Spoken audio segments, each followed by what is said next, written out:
Всяка дума е глас. Всяка строфа е история. Аз съм Кирил Христов. Роден преди 150 години, но още говоря с вас.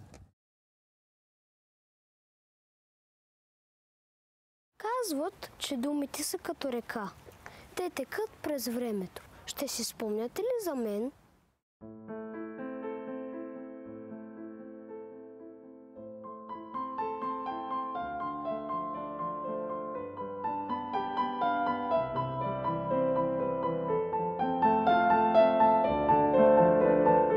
Вече 150 години все още четете стиховете ми.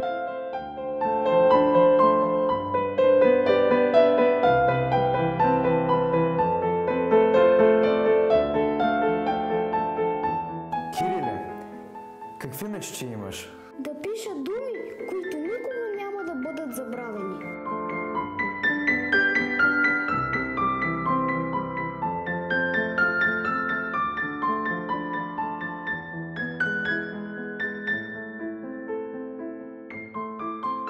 Обичам делничните думи бедни. Така са нежни те, така са бледни. От своя светъл празник, багричан и глъбина и младост аз ще дам. И в тях беззвучни, сила непозната, ще зазвънчи канон на красотата. Когато буря ми в душата сви, елате, мили, в моите песни ви.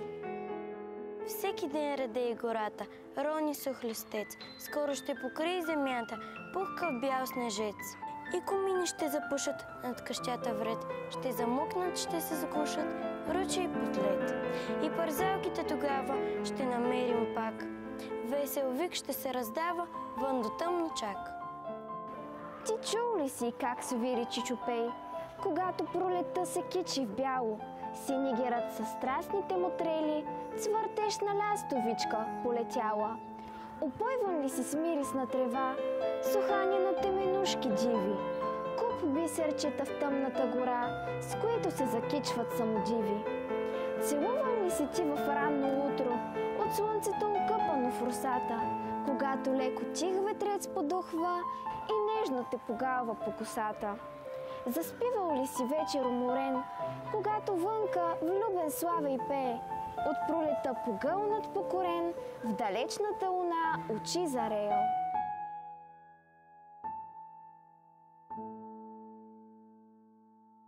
За мен Кирил Христов е поетът, който обичаше природата.